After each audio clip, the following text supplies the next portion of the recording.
Good afternoon, everyone. Can you all hear me? Yes? Okay, great. My name is April Nishimura. I'm fourth generation Japanese American, English, Irish, and German.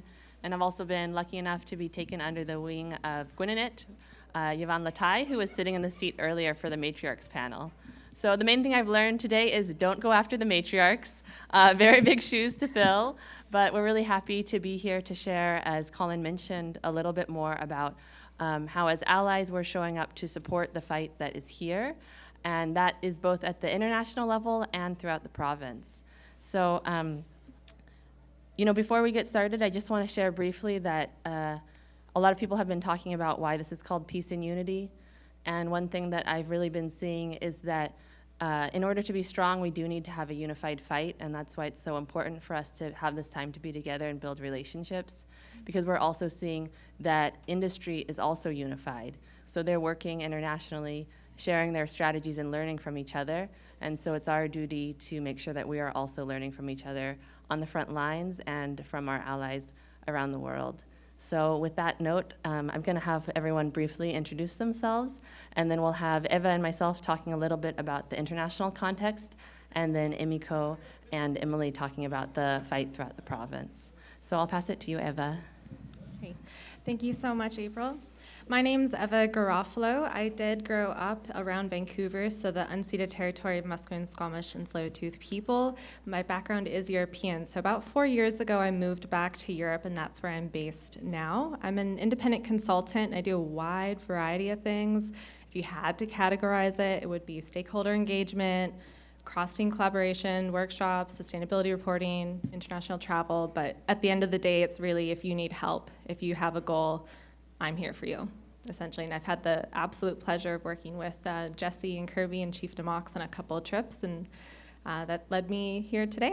And I'm really, really looking forward to talking to all of you, so thank you for taking the time. Okay. Hi, everyone. My name is Emiko Newman. Pronouns are she, her. I am also fourth generation Japanese, but in my case, Canadian, not American, on my father's side, and Jewish on my mother's side. I was born and raised on unceded Coast Salish territory of the Musqueam, Squamish, and Tsleil-Waututh peoples, and I am the coordinator of the BC Climate Emergency Campaign. That is the context in which I will be speaking today, and I'll pass it to Emily. Hi everyone, my name's Emily Lowen. I grew up on stolen Lekwungen and Wasanich territories. Right now I'm doing quite a wacky summer project. I'm running to be the next leader of the BC Green Party. Thank you.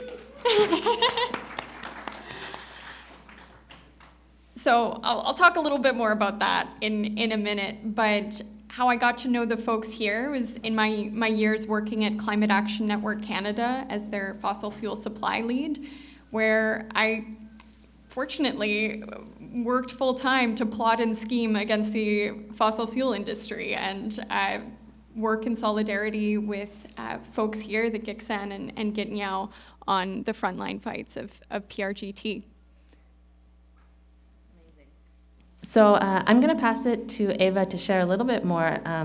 Eva, I'm wondering if you can share with us about the role that Europe is playing in driving Canada's thirst for liquid natural gas. I would absolutely love to. And just as a little disclosure beforehand, tomorrow morning over breakfast at 8 a.m., we're going to have an LNG strategy where I can give a lot more details than I'm able to today on this and just have a wider discussion in general. So if that interests you, please come talk to me and we'll make sure that you have the details for that as well. So as April said, I'm going to be explaining a little bit more the relationship between so-called Canada, the EU, Europe, and fracked gas and LNG, which isn't super obvious to begin with, but once you have a couple details, it's quite clear how significant this really is. And earlier, before this panel, we were all discussing how it feels like a game of whack-a-mole sometimes, with one project after another, and we feel a little bit lost. But April said it the absolute best, which is we are not in the room where these decisions are being made, but we're fighting the downstream effects, so let's change that. And I truly believe a lot of these decisions are happening between the EU and Canada. So the question I'm answering is, what does Canada's relationship with Europe have to do with fracked gas, and why should you care? As a little bit of some basic information, of course, on the west coast of so-called Canada, where we are now, is access to the Pacific Ocean. So the export industry of LNG is being shipped across the Pacific Ocean to Southeast Asian nations. Europe is in or around the Atlantic Ocean, which is not along this supply route, which is why it's so surprising that it plays such a significant role in a variety of ways. And there are 3 points to that are quite important to understand to dive in deeper to that relationship. The first thing is that trade agreements and diplomatic relationships do not happen in isolation. They are heavily, heavily influenced by a wide variety of factors, including their own individual relationships, which once you hear it, of course that makes sense. The other factor is that the EU and Canada have a long-standing relationship with these types of agreements since 1975. So they have a strong foundation that they're able to operate on, which means when they make an agreement, when they have a commitment, they can act on it in quite a few different ways. And the last bit is a hot topic of geopolitics, which a lot of us talk about quite often. We talk about the geopolitical risk that LNG and oil inherently have. It's risky, it's never not going to be risky, it responds to geopolitical events that are happening all around the world. But it's important to remember that geopolitics is both a risk, but they also can be geopolitical opportunities. And what I like to try to imagine is this relationship between the EU and Canada should be a geopolitical opportunity. It should be providing benefits down to a local level in the community, not progressing resource extraction. So to give a quick overview of how the current structure between the EU Commission and Canada operate, it operates through something called SPA for short, which is the Strategic Partnership Agreement. It has been around since 2016, but in 2021 it really ramped up, and you can see this in the documents and reports that they have every year. Does anyone have an idea of what happened in 2021 to cause this? Feel free to shout it out. Exactly, the full-scale invasion of Ukraine. So that significantly drove all of these forces into hyperdrive, which we can see. So under this strategic partnership agreement, there is a committee that meets on a regular basis and produces a report every single year with a series of recommendations that are then carried out through various different structures that exist today. It's produced online, you can see what they've agreed, or published online, you can see what they've agreed to, you can track it, you can see who's involved, when they're going to meet next, what they're planning on doing, who else they're going to involve. We just don't know very, very specific details because we're not in the room. A couple ways that these commitments and recommendations are followed through on, there's too many to mention, but the main ones are called the high-level energy dialogues, which happen every single year. There's the EU-Canada Summit. There's the EU-Canada Green Alliance, which is actually an extremely unique document that only exists 3 in the entire world. The first one's between EU and Norway. The second one is between EU and Japan. And then the third one's EU and Canada. This agreement actually has a lot of promising details of the energy transition and focusing on community-based benefits as well. So if that was the main focus of this diplomatic relationship, we would be having a different conversation today. And then there's also Repower EU, which essentially is an initiative that the EU Commission started as a response to the full-scale invasion of Ukraine. In the original international strategy of Repower EU, there was a big map, and it showed that the EU Commission wanted to coordinate buyers and sellers between Canada, so-called British Columbia, and Southeast Asian nations as well, for LNG. And the Russian phase-out plan that was come out a few months ago specifically lists Canada as a player to help shift off of Russian oil and gas, which we can talk about later because Europe has not done that. These meetings and structures have resulted in a wide variety of meetings with a couple different commitments. I'm going to give 2 examples so you can understand how this actually plays out in reality. In March of 2022, the International Energy Agency held an energy security meeting where our previous Minister of Natural Resources, Jonathan Wilkinson, co-chaired. He agreed to a variety of commitments, which include increasing the production of natural gas in Canada up to 100,000 barrels of oil equivalent per day. So that was a direct response of the EU Commission and the full-scale invasion of Ukraine. If we fast forward to March 2025, which was quite recent, the most recent high energy dialogue happened, and that happened with the Natural Resources Canada, the president of the EU Commission, and then another minister from Germany. This dialogue, when it came out, showed that they talked about oil and gas, they talked about energy security, they talked about US trade, and the full-scale invasion of Ukraine.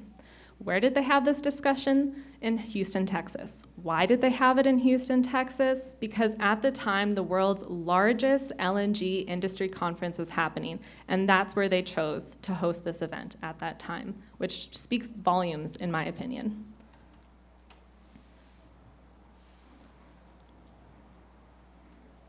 Another example of a commitment that's been produced out of this relationship, if we just go back to 2022, so you can see how it's continued to progress throughout the years, this committee that I mentioned that produces an annual report and recommendations said that they affirmed the importance of working together with partners in the Indo-Pacific region and recommended identifying future areas of EU-Canada cooperation in the region through regular exchanges over the coming year. And then if you go into that report, you can see a variety of ways that they planned on doing that. And then you can see how it's actually happened in reality as well.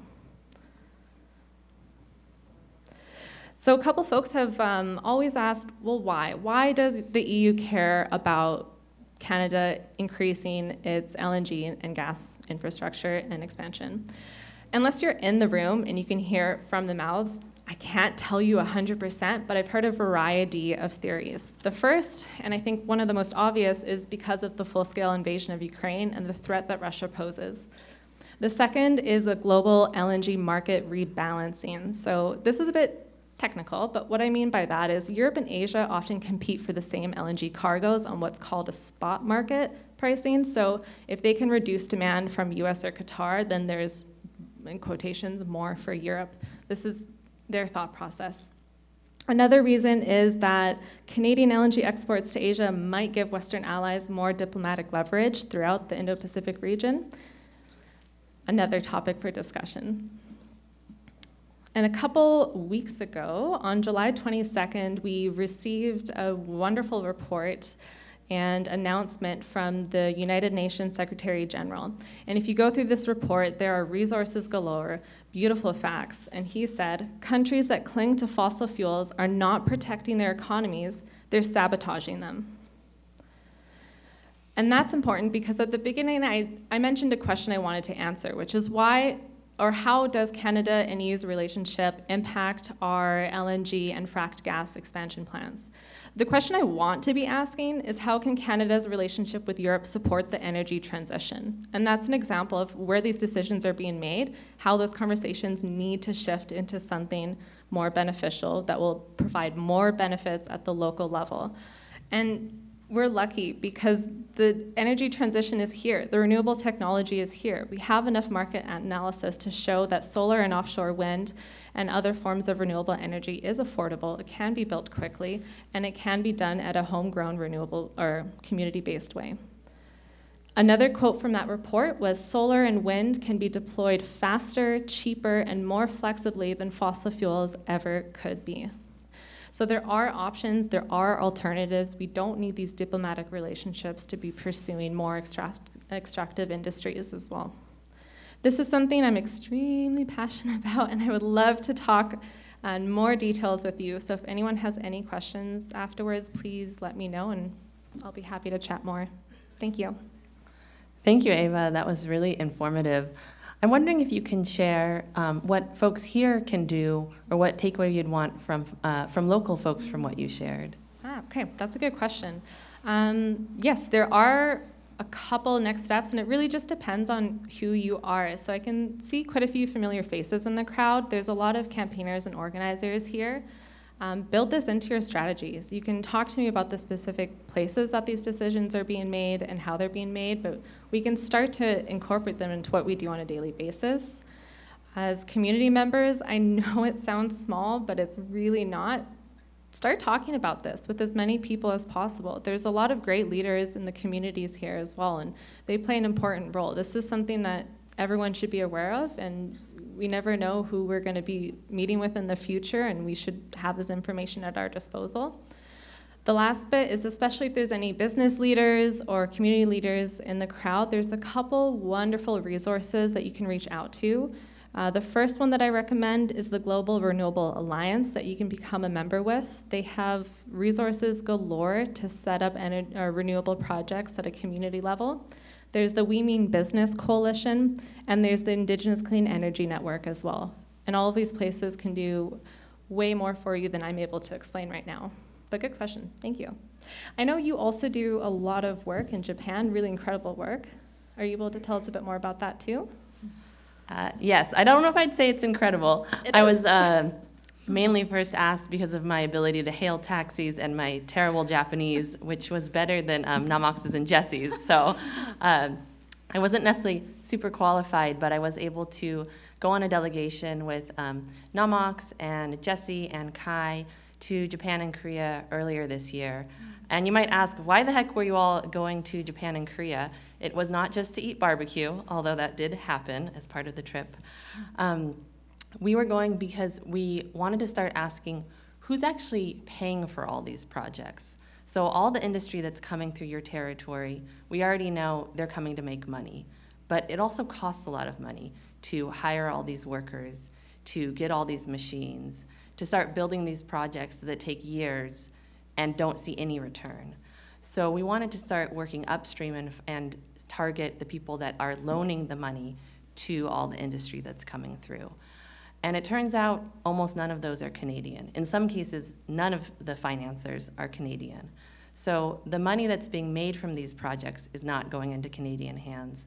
And the money that's being invested to create this destruction is also not from Canada. And the reason that this was important is because we started to realize that there's actually global supply chains and global strategies that are fueling the devastation on your territory, and that we're not in those rooms or part of that conversation. Those conversations are happening between LNG Canada and officials in Japan and Korea, and now between the folks running PRGT. And we already know that we can't trust industry to correctly portray what the effects of their money-making endeavors will be. So we went to Japan to share directly with some of the folks who were invested in LNG Canada Phase 1 and asking them not to do any further investments. And as we did that, what we found out is that Japan has an international strategy to promote liquid natural gas as the next wave of energy, especially in developing countries throughout Southeast Asia. So places that don't have an established energy infrastructure and could potentially go to wind or solar and be able to create their own energy, which is actually important for sovereignty. Japan is actively interrupting that and loaning people money to create liquid natural gas infrastructure, which will then get them hooked on liquid natural gas for the next 4 decades or more. So this plan to finance liquid natural gas, both the creation of it, which is happening here, and also the use of it, which is happening throughout Asia, we found out is really destructive. All of you are very familiar with how destructive it is when they're building pipelines and terminals, but we also were able to meet with folks who live in Bangladesh, in the Philippines, in Pakistan, that are on the receiving end, where in their communities they're building large sites to import the gas and utilize it, and it's affecting also their fisheries and their livelihoods. So what I wanted to share is that you might not meet these folks, but I want you to know that there's communities all over the world who are also fighting this fight and who are also fighting against these industries because they're on the receiving end of it. And so as much as possible, the more we're able to learn from each other and realize that we are unified and that we aren't alone is really important, because the industries are learning from each other. When we went to Korea, we were meeting with KOGAS, which is their national gas company.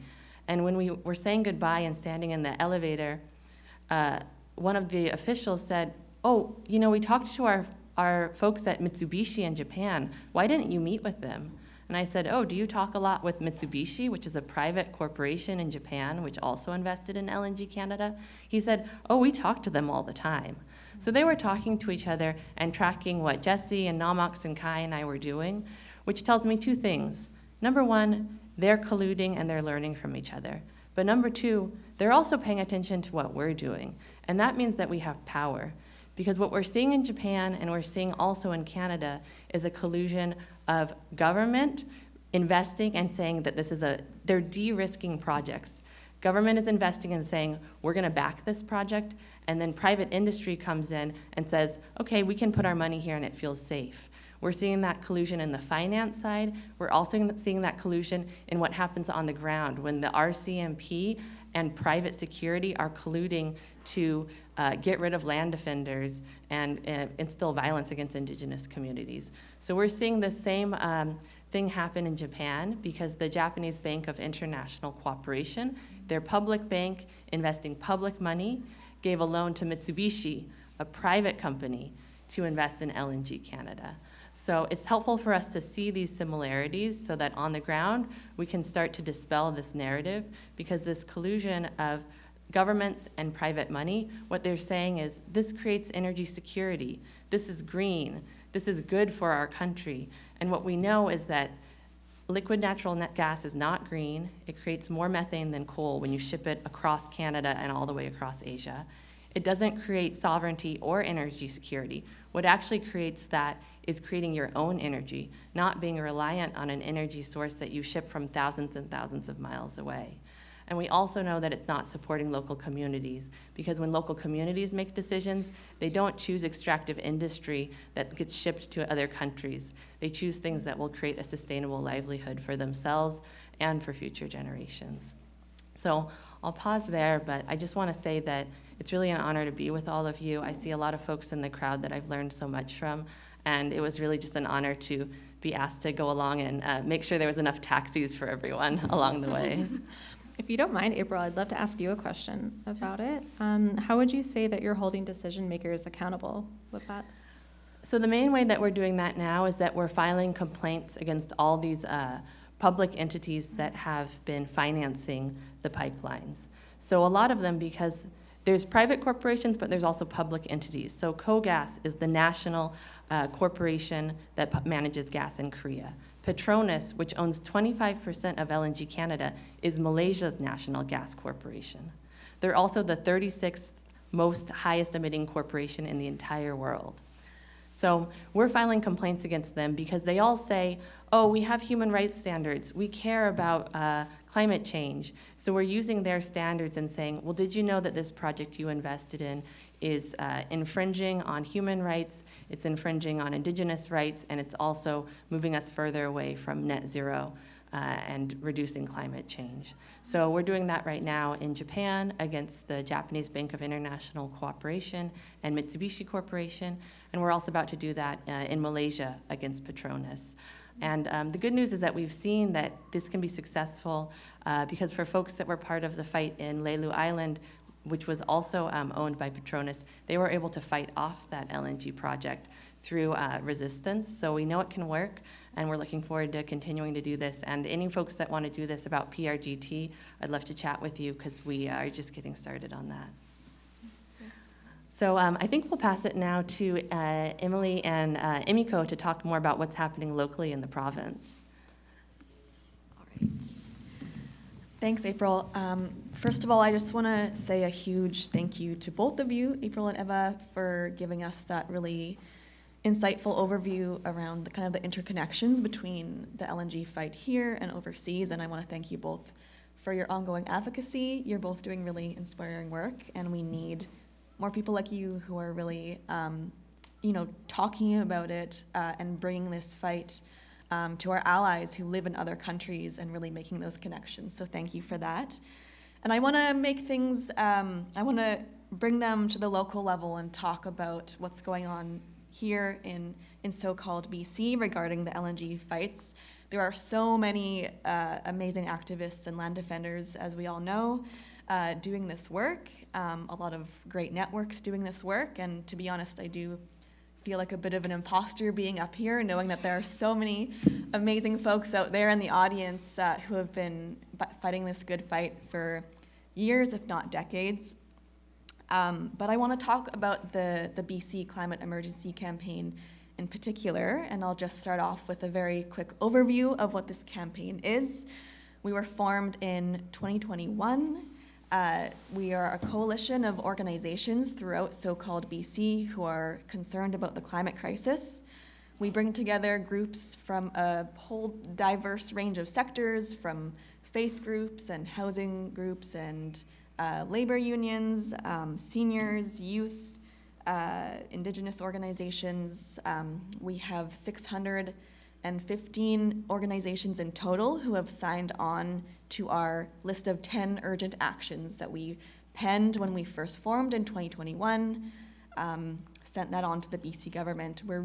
Our main goal as a campaign is to urge the BC government to ramp up the ambition of their climate plan because let's be real, Clean BC is not a real climate emergency plan. So that's our main goal as a campaign. Our 10 urgent actions are related to getting gas out of buildings, zero emission transportation, ending fossil fuel subsidies, et cetera, et cetera. But in recent years, we've really come to hone in on LNG because we recognize that this is truly it's the one central incoherence at the heart of our climate plan. No matter the great work that BC does to reduce emissions here or there, if we keep expanding LNG, that work is going to be undone if our emissions continue to rise. And so as the BC Climate Emergency Campaign, I think our little niche within the wider movement has really been around mobilizing all of these diverse sectors who have signed on to these 10 actions. Because we have this great access and these relationships with these diverse organizations who are not your typical climate activists or not your typical NGO, I feel like we're uniquely placed to be able to help bring them into this movement, to help educate their members and to mobilize them. So we've really, in addition to the lobbying and that sorts of work that we do, we've been really prioritizing the education piece, the advocacy piece, the mobilization piece. When we've been doing our one-on-one conversations and the relationship building with these various organizations, we've been so impressed by so many of them who are already deeply ingrained in this work, even if they're not an environmental NGO, even if they're a faith group or a housing group or a health organization. And the ones who are not really doing that work but who express interest in it, those are the ones that we're trying to target in particular with the education piece. And so some of the things that we've been doing lately are, for example, webinars that we're partnering with these different organizations. We did a business and LNG collaboration last month. In the fall, we're going to be partnering with various faith groups who are super interested in kind of learning more about the LNG fight and how they can be more involved. We're trying to just increase literacy, honestly, because I'm sure everybody here feels that same frustration with kind of the overall lack of climate literacy that the general public has, which is not their fault, but we're not really taught this in schools, and if people aren't having conversations about it, then they just don't know. People don't know how harmful methane is, or what fracked gas even is, or what PRGT is, and so as Eva said, I think talking about it is so, so important. I think, nobody can do everything, but everybody can do something. And so as the BC Climate Emergency Campaign, we're really doing our best in our own little niche to try to increase the climate literacy, mobilize as much as we can, and amplify the incredible work that is already being done. I'll leave it there, and I will pass it over to Emily. Yeah, thanks. Hi, folks. So as I mentioned, I'm running to be the next leader of the BC Green Party, but I want to say at the outset that I think power is on the front lines with Indigenous leaders and land defenders that hold the knowledge for long-term survival and that have worked for thousands and thousands of years to protect these places. And that's a threat to our colonial governments who operate on a short-term capitalist system that, relies on hauling raw resources off of Indigenous territories, often without their consent, as we all know. And so, as part of my campaign and how I wound up here, I started thinking about, what can I do as a settler, as an organizer, to help scare the government and to mount pressure and a movement that would force their hand. Because we know they're not scared of the lobbyists. We know they're not scared of tepid reforms, and they are scared of organized people, and they're scared of frontline Indigenous leaders bravely and courageously talking about land back and cash back. So as I started to think about this weird opportunity with the BC Green Party, I realized that we can really harness this political party as a vehicle for the front lines to serve and be accountable to these frontline fights and to these communities that I've been organizing with for years, and to challenge billionaire and the power of the 1% that run the Premier's office in this province. So I am building a movement of young people, working people, Indigenous allies that are fed up with the status quo and want to use a political vehicle to take back power in this province. And we're in a weird setting where the BC Greens, despite having only 2 MLA seats, could hold the balance of power. We could negotiate directly with the government. We are on a razor-thin majority with just 1 seat. So if the NDP loses 1 seat or the Greens gain 1 more, then we could hold the balance of power. And I know that if we build the leverage across these movements and if we channel the power of our communities directly into the BC government, that's gonna scare the shit out of them. And so I think it'll take all of us, and it's gonna be an uphill battle, but I'm excited for this experiment to see what happens, and to fight the oligarchs in this province and to fund our future. Amazing, thank you. Well, I think this is a question for anyone on the panel. Just as settler allies, I'm curious what allyship means to you and what inspires you to do this work. Okay. Sure, I can go.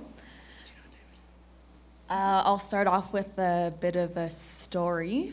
Going back to fall 2023, Kai over there sent me a message and said, hey, do you want to come to New York? The hereditary chiefs from Wet'suwet'en are going to New York to hand deliver this letter to KKR asking, to meet. They were asking for an in-person, face-to-face meeting to say we don't want the Coastal GasLink pipeline going through our territories. And so I said, sure, I would love to join you. I had never met these chiefs before. I didn't really know what we were getting into. Kai's directions and instructions were very vague. But I joined along with April here, and Gayleen, and Chief Wass, and Chief Namax. It was great having our little Japanese-Canadian, Japanese-American contingent. And we went to New York. And that was honestly a deeply transformative, monumental experience for me, just getting to bear witness to these hereditary chiefs confronting power head on. They just walked right in there.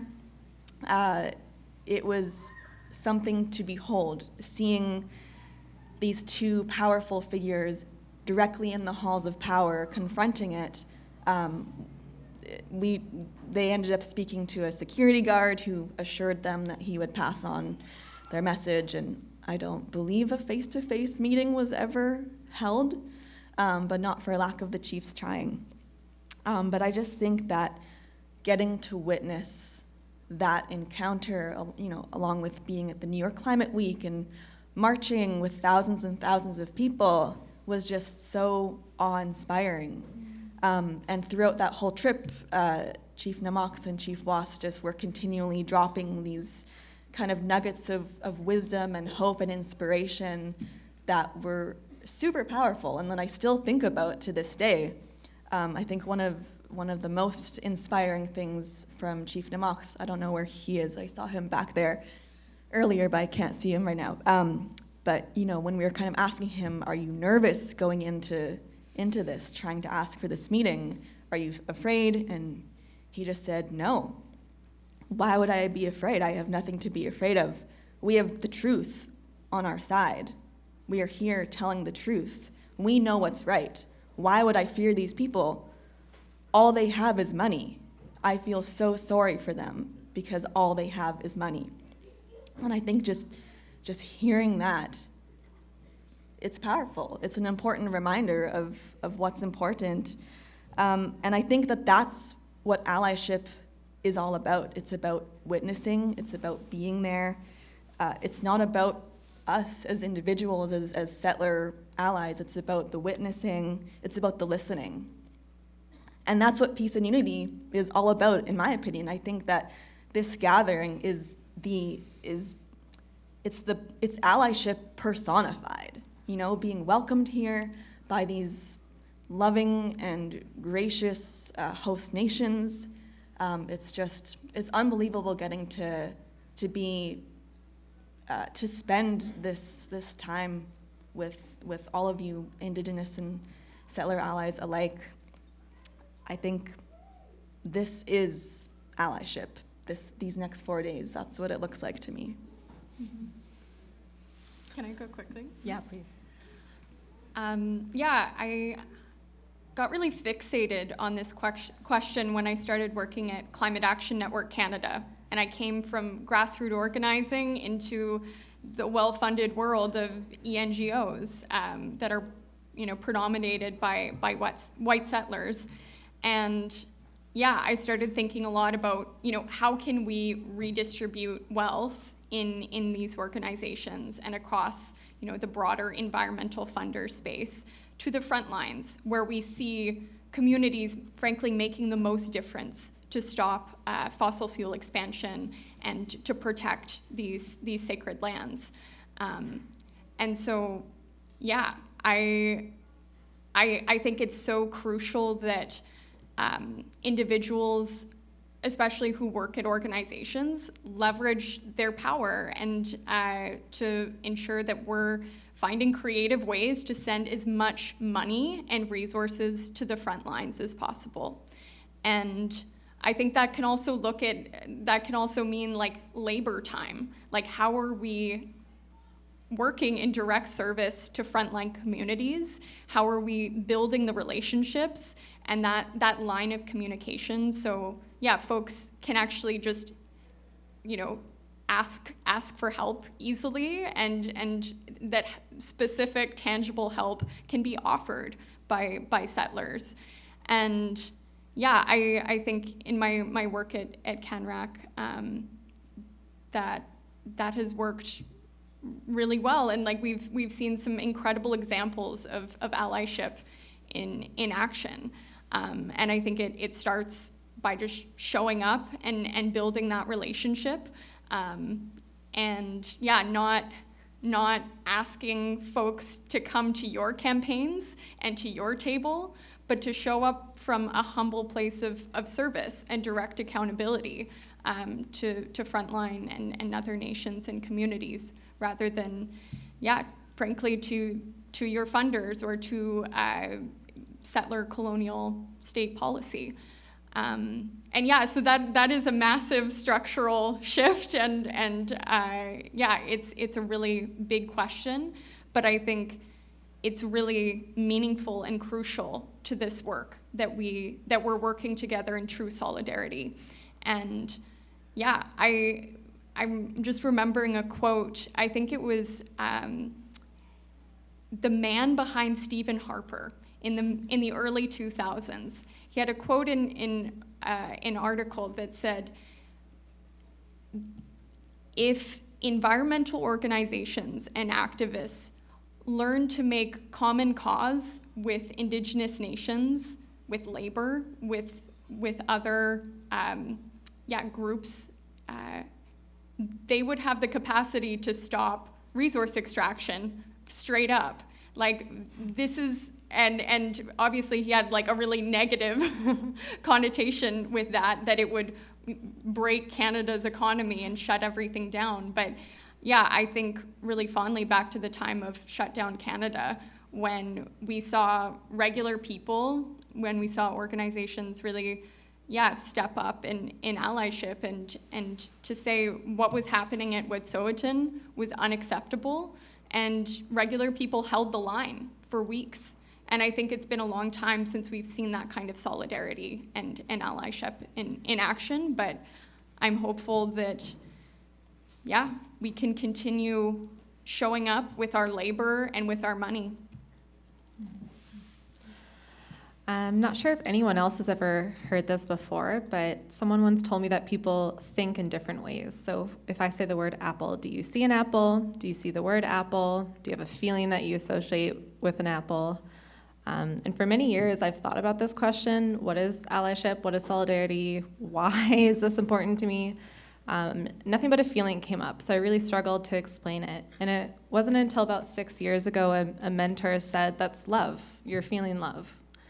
And it's simple, but it's not simple. I think it means love to me. It means showing up in the most loving way possible, which I don't always know how to do. I just do my best to figure it out at the time. But I also think that that's what brings a lot of us here.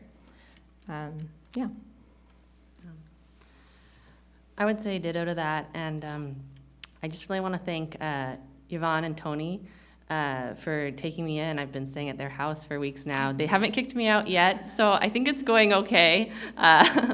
But what you said about love is really true. I mean, I don't know if I can call myself an ally, but I do think allyship is an opportunity, because it's a chance to really to get to have a relationship and to get to learn from folks. And in this case, Tony and Yvonne and Chief Namox and Chief Was and Jesse, I've learned so much about what it means to really love your community, to love your land, and what it means to really take care of each other and show up for each other. And I just see how tirelessly folks have been fighting to uphold their traditional ways of life that really hold those values dearly.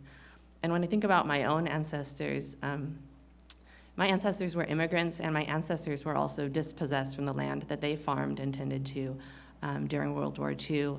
And even though they had only taken care of that land for a generation, I saw how being dispossessed from that land and having their ability to feed themselves and take care of themselves really created a level of cultural interruption and trauma that we're still living with.